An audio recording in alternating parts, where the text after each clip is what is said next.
Muchas gracias. Verán en mi participación los ecos de muchas de las suyas, de sus participaciones.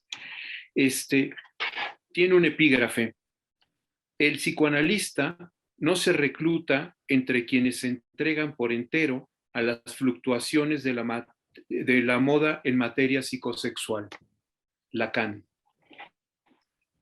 Lacan propone que la inscripción del significante nombre del Padre representa la diferencia más pura. Es la condición de la estructura del lenguaje y el requisito para hacer en el mundo en tanto distinto de la madre, entendido como lo uno, lo mismo, para acceder a lo otro con mayúsculas y minúsculas, además de lo distinto. Una vez que la criatura se sujeta a la lógica simbólica a partir de la inscripción de la diferencia entre 0 y 1, que es el soporte de la lógica binaria, si no satisfecho, insatisfecho, aquí y allá, será esta misma base bajo la que se replicarán el resto de los significantes, tales como masculino, femenino, vivo, muerto, propio, extraño, etc. Ese es el fundamento sobre el que operan los otros despliegues lógicos, ternarios, tetravalentes, paraconsistentes, etc. Esto implica que todo se articula con las reglas del lenguaje y de la lengua, generando así, por un lado, los cánones del sentido y por otro, los cimientos de la lógica con los que opera la organización sexual. Freud entendía su origen a partir de una perversidad polimorfa. Se trata de una perversión a las leyes de la naturaleza, al atrapamiento de los instintos. Esta es pensada como una organización de carácter ambivalente, por lo mismo, no definido en tanto aquello que se puede identificar como macho o hembra o hermafrodita, a partir de características biológicas que no determina su posicionamiento, orientación o identificación sexual, ya que estas son principalmente imaginarias. La diferencia sexual anatómica apuntala una construcción simbólica imaginaria en la que, por ejemplo, azul, pene y corbata representan al hombre, mientras que rosa, vagina y moño a la mujer. Pero los apuntalamientos y los anclajes imaginarios de esas operaciones simbólicas son diversos. Dicho de otra manera, la operación que busca corregir el problema sexual de origen respecto de quien imagina o fantasea con que se nació en el cuerpo equivocado es un espejismo y en algunos casos quizá un delirio. No hay posibilidad de nacer en el cuerpo correcto. Lo que se conoce como estadio del espejo es la apropiación del cuerpo, su conquista y su colonización desde el plano imaginario. El sujeto es un inquilino del mismo. Abro cita. Cuando digo que no hay relación sexual, propongo muy precisamente esta verdad de que el sexo no define ninguna relación del ser hablante. Lacan. No se puede ser hombre o mujer. El ser no es tocado por el género, por lo que no es posible pensar en una operación de corrección sexual. Una operación no puede corregir un problema imaginario sobre el género. No existe una cirugía de carácter ontológico que constituya el ser de alguna clase de orientación sexual. Abro cita. El transexual no lo quiere al órgano en calidad de significante y así en calidad de órgano. En eso padece un error que es justamente el error común. Su pasión, la del transexual, es la locura de querer liberarse de ese error, el error común que no ve que el significante es el goce y que el falo no es más que su significado. El transexual no quiere ser significado del falo por el discurso sexual. Que lo anuncio es imposible. Su único hierro es querer forzar mediante la cirugía el discurso sexual, que cuando imposible es el pasaje de lo real. Lacan. ¿De qué se trata entonces? Y vuelvo a abrir cita. Para acceder al otro sexo hay que pagar realmente el precio, el de la pequeña diferencia, que pasa engañosamente a lo real a través del órgano, Lacan. Pero no se trata de un engaño cualquiera, sino de un auténtico espejismo, una fantasía cuyo desengaño puede ser catastrófico. Hablemos de descubrir que no hay manera de escapar de la falta y del no todo. Eso que debería parecer ahora sin falta ser hombre trans o mujer trans, que hace suponer que puede reparar el error o quitar el equívoco. Sin embargo, se intenta con una operación cosmética y hormonas hacernos creer que el ser sexual se encuentra del lado de parecerlo. Es incluso interesante que el género no define la relación del ser hablante.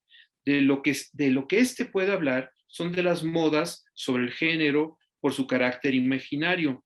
El género y la especie pertenecen a sistemas de clasificación relacional, nada más. Abro cita. Hacer referencia a la relación complexual con el órgano, relación totalmente inscrita en una experiencia analítica y a la que nos lleva la experiencia del inconsciente, Lacan. En tanto esa relación complexual, los órganos se transforman en aquello sobre lo que hace girar la diferencia, el órgano como instrumento al que se le ata de un poder de representación, presentación, mostración e incluso de evidencia del ser sexuado. No se advierte el espejismo que eso significa, esto es, las fantasías depositadas en el órgano reproductivo como los soportes de la identidad de género. Aún así, es con ello que ese poder correctivo busca que alguien pueda ser totalmente hombre o totalmente mujer. Lo que constituye las posiciones sexuales es un complejo sistema simbólico imaginario mucho más profundo que los mecanismos de identificación al género a un determinado rol, comportamiento, vestuario.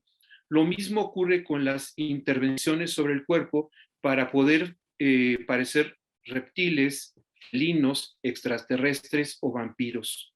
Esto tiene que ver con los procedimientos, esto también tiene que ver con los procedimientos transraciales, como el cambio de coloración de la piel, occidentalizar los ojos, reducir los pómulos, etc. Por otro lado, existen muchos casos como el de Chloe Jennings White, quien vive postrada en una silla de ruedas a sus 58 años, a pesar de no tener ninguna incapacidad.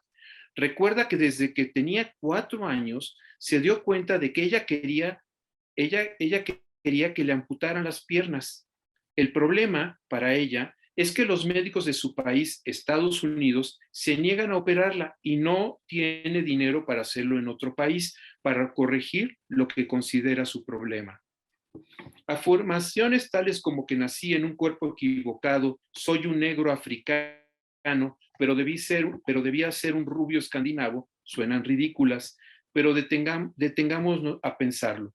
Para ellos el asunto de la apariencia se trata de un imperativo feroz, como Michael Jackson. En fechas recientes, algunos grupos feministas no han querido aceptar a las mujeres trans. Su argumento no es pobre, ya que proponen que estas últimas están representando el papel de mujeres construidas por los ideales de arquetipos masculinos, que representan la dominación, precisamente aquello frente a lo que lucha el movimiento feminista. Se trata de formas de feminidad que se sostienen en los manierismos, las plumas, las lentejuelas, los colores, los tacones altos, los peinados, las uñas largas, etc.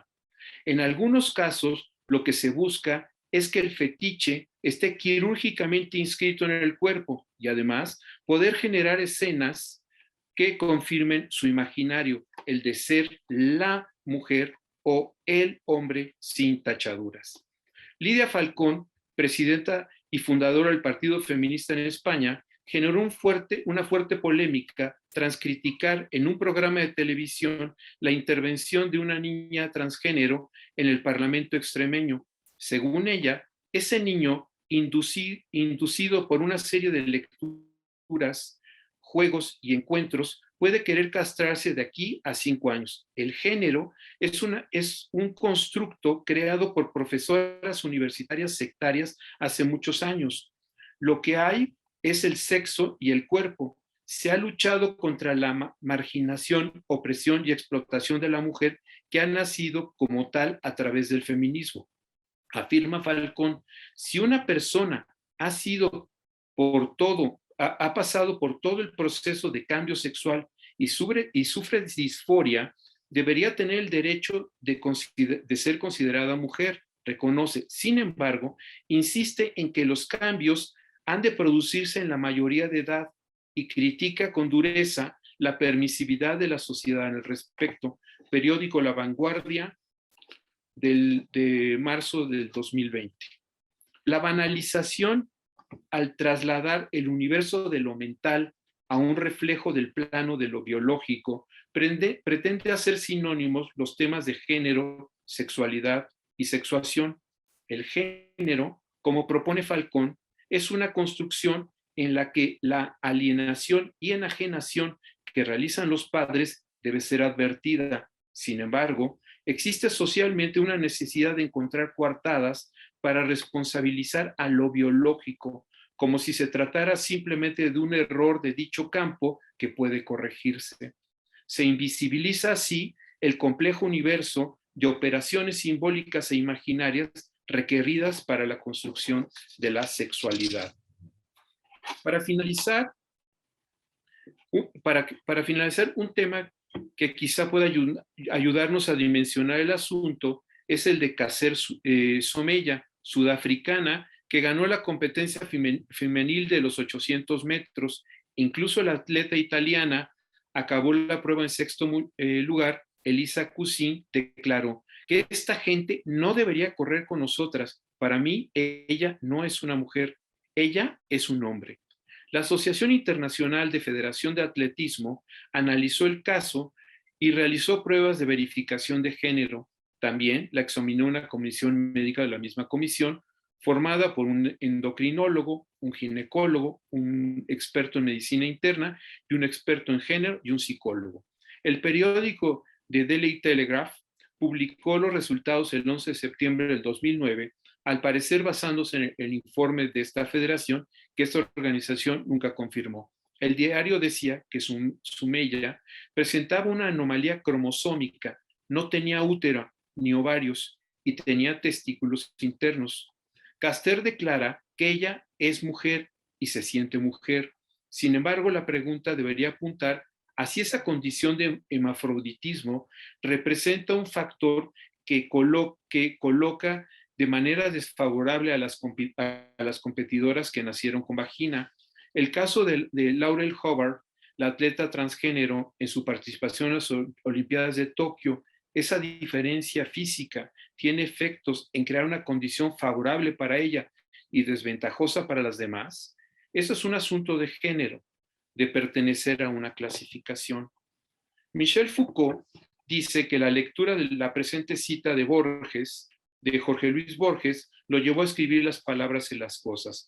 En este caso, la utilidad es simplemente la de presentar la necesidad y arbitrariedad de lo que son los lábiles criterios de clasificación, como lo es el género.